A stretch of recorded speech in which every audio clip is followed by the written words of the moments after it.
Halo semuanya, balik lagi bareng gue Vian Rafe. Dan seperti biasa di video kali ini gue bakalan lanjutin alur cerita yang sebelumnya pernah gue upload. Dan gak kerasa juga ya, gue udah sampai session ke-10-nya dari kelanjutan alur cerita Battle Through the Heaven ini. Ya, tanpa banyak basa-basi lagi, yuk kita langsung cek this out aja alur ceritanya.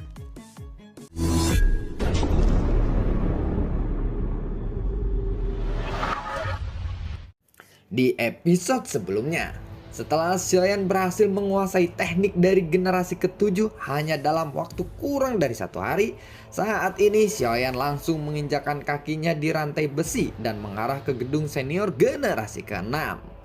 Xiaoyan pun lalu menyelusuri rantai besi tebal itu dan akhirnya dia tiba di bangunan yang lainnya. Bangunan ini hanyalah sebuah pondok yang sangat sederhana dan biasa saja. Lalu di sekelilingnya tercium atau dipenuhi dengan aroma yang wangi. Hei, tanpa disangka-sangka, kamu bisa sampai ke tempat ini dengan begitu cepat. Memang tidak dapat dipungkiri bahwa bakatmu memang sangat luar biasa. Namun, kamu masih memiliki sedikit pemahaman tentang sumber api. Dan sekarang, ujian dariku akan lebih sulit. Jika kamu bisa membentuk 2 cahaya putih dalam 100 hari ini, aku berjanji kepadamu aku akan memberimu hadiah yang besar. Ucap dari generasi ke-6 sambil tersenyum kepada Xiaoyan. Senior, aku sudah tidak memiliki api surgawi. Bagaimana caranya aku bisa membuat 2 cahaya putih itu? Ucap dari Xiaoyan. Kamu pasti bisa. Yakinlah kamu pasti bisa melakukannya, jawab dari generasi ke-6 itu. Xiaoyan pun tampak tidak berdaya mendengar kata-kata itu. Dimanapun selalu ada sumber cahaya. Sekarang aku akan mengajarimu dan nanti kamu bisa membentuk cahaya sebanyak yang kamu mau. Fokuslah pandanganmu kepadaku, ucap dari generasi ke-6. Saat Xiaoyan memandangi mata generasi ke-6 itu, Xiaoyan merasa bahwa ia terbang menuju matahari. Dan matahari ini semakin besar di matanya.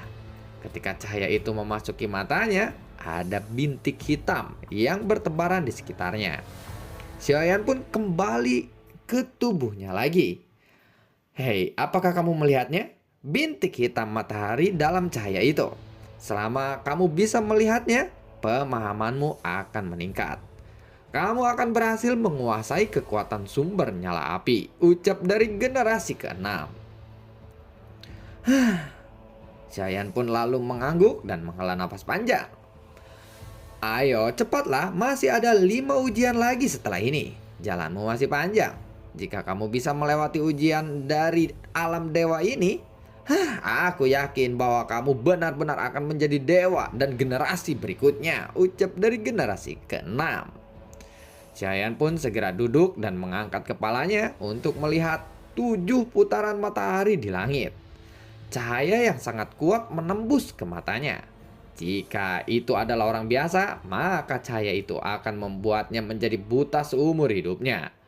Pada saat yang sama, Xiaoyan pun merasakan bahwa sumber nyala api di dalam tubuhnya meningkat. Perasaan gelisah ini membuat Xiaoyan merasa sangat luar biasa. Seolah-olah bintik-bintik hitam di dalam cahaya matahari itu bisa diserap seperti sumber gas keabadian. Xiaoyan pun mulai mencobanya.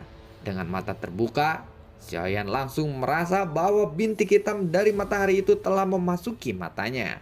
Lalu akhirnya diserap oleh benih sumber nyala api. Xiaoyan pun merasa gembira setelah itu.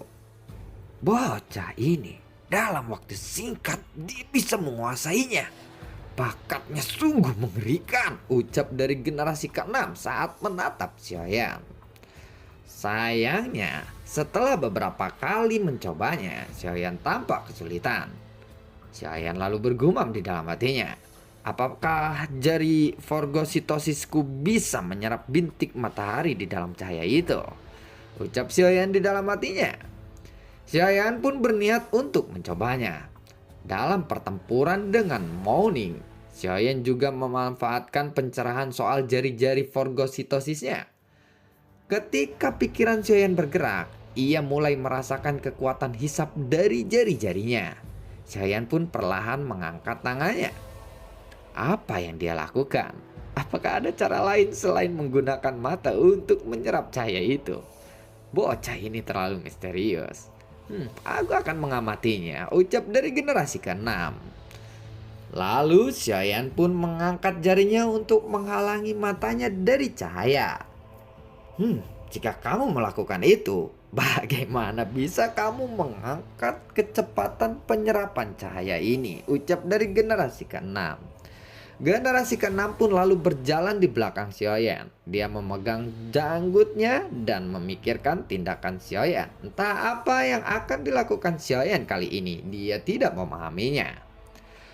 Singkat cerita, 7 hari pun telah berlalu. Saat itulah Xiaoyan menarik kembali jari-jarinya. Bola bintik hitam cahaya matahari pun mengembun di jari-jari Xiaoyan. Generasi ke-6 pun terkejut saat melihat itu. Kemudian Xiaoyan pun menjatuhkan bintik itu ke matanya. Tiba-tiba mata Xiaoyan pun memancarkan cahaya. Dan kedua cahaya putih itu muncul dari mata Xiaoyan. Berhasil, hore, berhasil, ucap dari Xiaoyan. Generasi ke-6 pun masih takjub dengan apa yang terjadi saat ini. Dia belum pernah melihat latihan yang begitu aneh seperti itu. Cara Xiaoyan menyerap cahaya itu memang sangatlah aneh. Senior, aku sudah bisa melakukannya. Apa yang Anda ajarkan? Apakah aku sekarang lulus? Tanya dari Xiaoyan. Kamu tidak menggunakan cara yang aku ajarkan, bukan? Tetapi kamu bisa melakukan ini jauh lebih cepat. Baiklah, aku akan memikirkannya terlebih dahulu. Senior, sebenarnya aku menggunakan caranya. Namun, aku memodifikasinya sedikit.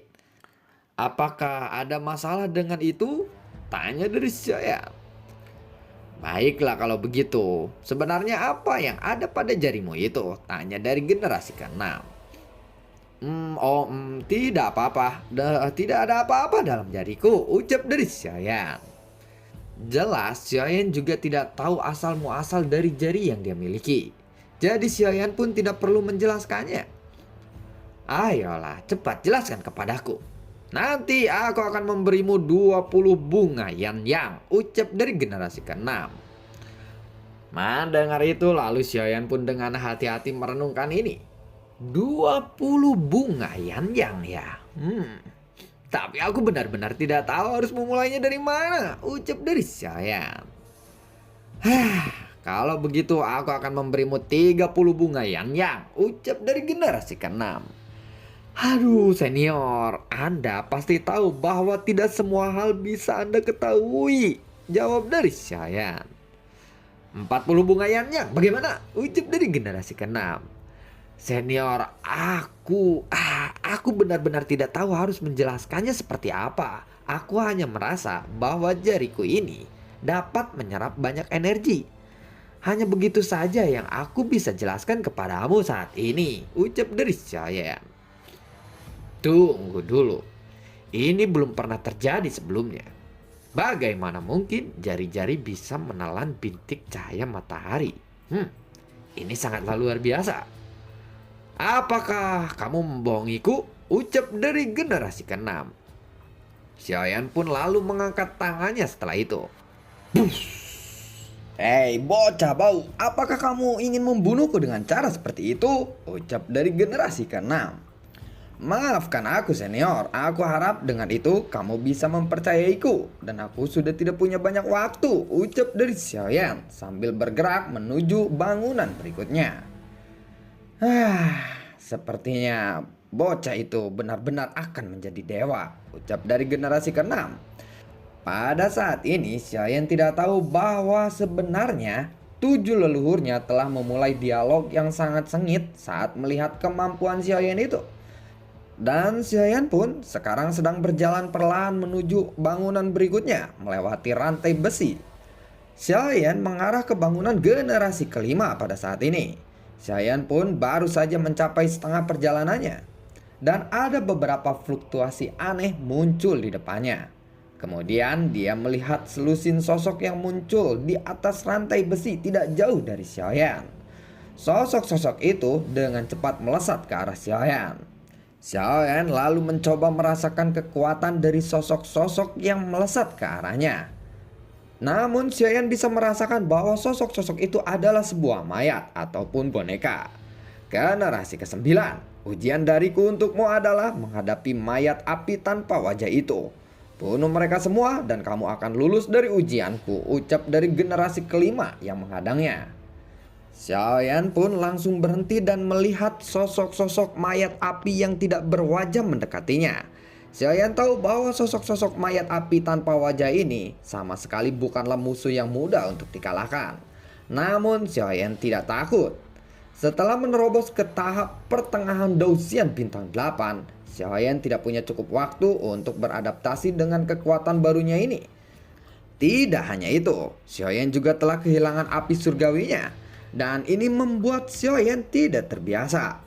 Dengan begitu, pertarungan terkuat Xiaoyan kini telah menjadi nol. Mungkin maksudnya kita kayak punya skill yang udah gimana ya, kita udah punya skill keren, terus tiba-tiba skill itu hilang. Walaupun kita menjadi lebih kuat, tapi kita belum tahu gimana cara bertarung menggunakan skill yang lebih kuat ini lagi. Jadi dia balik lagi kayak awal-awal dia mulai pertarungan gitu ya. Oke, lanjut. Namun Xiaoyan tetap saja tenang pada saat ini. Dia perlu menguasai kemampuan barunya ini. Sekarang cara kerja sumber gas keabadian di tubuh Xiaoyan juga benar-benar berbeda. Namun kecepatan operasi ini jauh lebih cepat. Xiaoyan bisa merasakan sumber gas keabadian yang melonjak di tubuhnya. Dan bahkan Xiaoyan tahu bahwa sumber gas abadinya ini sama sekali tidak lebih tinggi dari sebelumnya. Namun kekuatan fisik Xiaoyan telah naik satu tingkatan. Mayat-mayat itu pun menyerang sosok Xiaoyan. Xiaoyan mencoba untuk menghindarinya dengan cepat. Sumber gas abadinya pun melonjak dan berubah menjadi kekuatan yang sangat agung. Namun itu hanya sumber gas abadi yang sangat sederhana, tanpa ada lagi lautan api seperti sebelumnya. Ya, dededok, buar. Bimbing 2000. Serangan Xiaoyan pun menghantam mayat-mayat tidak berwajah itu, tetapi mereka sama sekali tidak bergeming. Xiaoyan pun terkejut melihat itu. Hahaha, sepertinya kamu sudah tidak bisa berkelahi ya, ucap dari generasi kelima. Tentu saja Xiaoyan seharusnya bisa menghindari hal yang seperti ini. Hilangnya api surgawi benar-benar telah mengubah gaya bertarungnya yang biasa dia gunakan. Meskipun sumber nyala api juga sama seperti api surgawi, namun sumber nyala api ini masih benih yang baru saja tumbuh. Pemahaman Xiaoyan tentang ini tidaklah cukup banyak. Pada saat ini Xiaoyan pun tiba-tiba menyadari bahwa dia terlalu mengandalkan kekuatan api surgawi selama ini. Padahal Xiaoyan masih memiliki bakat bertarung dan kekuatan fisik yang bisa diandalkan. Dan dia bisa memakainya dalam setiap pertarungan sebelumnya. Tanpa api surgawi, dia harus beradaptasi dengan metode pertempuran yang baru. Xiaoyan pun lalu perlahan-lahan mengambil pedang besar dari punggungnya. Saat Xiaoyan memegang pedangnya, sumber gas abadi Xiaoyan pun lalu melonjak. Kekuatan sumber gas abadi yang telah meningkat beberapa kali lipat ini, kekuatan yang dipancarkan oleh Xiaoyan bahkan mungkin sebanding dengan Douxian bintang 9. Mayat tidak berwajah itu pun kembali bergegas menuju Xiaoyan. Xiaoyan pun perlahan-lahan berdiri dan tubuhnya pun sedikit gemetar. Pedang Xiaoyan dipegang dengan satu tangan saja kali ini. Dan kemudian dia menghadapi mereka dengan sangat ganas. Hiya, dededok, belenting, buah. Bahkan rantai besi yang sangat tebal pun mengeluarkan percikan karena gesekan-gesekan logam. Kemudian Xiaoyan pun mengeluarkan gas seperti api. Dan lapisan tipis api ini tiba-tiba menyala di tubuhnya. Kekuatan Xiaoyan pun meledak. Ini belum pernah terjadi sebelumnya. Maafkan aku pedangku, selama ini aku selalu mengabaikanmu, ucap dari Xiaoyan. Dia lalu mengangkat kepalanya dan momentum kekuatan Xiaoyan pun dibangkitkan sampai level yang sangat ekstrim. Setelah itu Xiaoyan pun kembali melesat. Kemarilah nak, ucap dari Xiaoyan sambil berteriak. Hiya, blenting blenting blenting, buar. Pada saat ini pedang Xiaoyan pun seperti obor yang menyala. Xiaoyan lalu menyerang dua mayat tanpa wajah itu. Namun Xiaoyan tidak menunjukkan belas kasihan kali ini. Setelah menghancurkan dua mayat tanpa wajah, Xiaoyan pun segera menyerang ketiga mayat yang tidak berwajah itu. Hiya, buar. Ketiga mayat api tidak berwajah itu pun hancur seketika. Dalam waktu yang sangat singkat, Xiaoyan bisa menyelesaikan 5 mayat itu. Xiaoyan pun langsung mengincar mayat yang lainnya. Gempa 5 tembakan Tanlong, teriak dari Xiaoyan. Semua amarahnya pun tercampur dalam satu pukulan yang terkuat ini. Badai yang dibentuk oleh Xiaoyan berubah menjadi bayangan naga dan merobek langsung ke arah mayat-mayat api yang tersisa. Semua mayat-mayat api itu yang tidak berwajah semuanya telah dihancurkan oleh Xiaoyan. Sosok Xiaoyan pun akhirnya mendarat perlahan di rantai besi. Namun kemarahan Xiaoyan masih berlanjut. Tetapi kemarahan ini datang dari ketidakpuasannya terhadap dirinya sendiri. Ada rasa bersalah di hati Xiaoyan saat ini. Dan emosinya benar-benar meletus pada saat ini juga. Xiaoyan tetap berdiri di tempatnya, mencoba untuk menenangkan diri untuk waktu yang sangat lama. Dan kemudian dia meletakkan kembali pedangnya ke punggungnya. Bahan yang digunakan untuk membuat senjata ini juga sangatlah langka. Bahkan aliansi dewa yang sangat kaya akan sumber daya tidak memiliki bahan untuk senjata ini. Senjata semacam ini benar-benar luar biasa, ucap dari generasi kelima. Pada titik ini, Xiaoyan telah membunuh semua mayat-mayat api tanpa wajah itu. Ia perlahan berjalan menuju bangunan dan amarahnya benar-benar telah menghilang pada saat ini. Xiaoyan tidak memiliki ekspresi di wajahnya. Dia melihat generasi kelima sedang melipat tangannya. Dan generasi kelima bisa melihat bahwa Xiaoyan saat ini sedang dalam suasana yang sangat buruk hatinya atau bad mood. Xiaoyan pun lalu berkata, apakah aku sudah lulus ujian ini? Tanya dari Xiaoyan. Mendengar itu generasi kelima pun menganggukkan kepalanya. Ya, ujian ini sudah berakhir, ucap dari generasi kelima. Dan lalu bagaimanakah kelanjutan ceritanya? Dan nantikan konten-konten gue berikutnya. Semoga sehat selalu untuk kalian.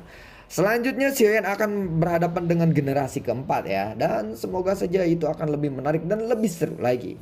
Nantikan video gue berikutnya dan semoga sehat selalu untuk kalian. Gue tidak lupa untuk selalu ucapin terima kasih banyak buat kalian yang sudah mensupport channel ini lewat link Saweria di bawah kolom deskripsi. Dan kemarin gue nggak ngupload, ya mungkin bagi beberapa subscriber yang punya WA gue, mereka tahu lah gue lagi ya ada deh pokoknya, ada di rumah sakit gitu ya. Jadi ya maaf banget ya. Dan gue tidak lupa untuk selalu ucapin terima kasih banyak juga buat kalian yang sudah mendukung channel ini dari dulu sampai saat ini. Dan sampai ketemu lagi di video gue berikutnya. Assalamualaikum dan dadah.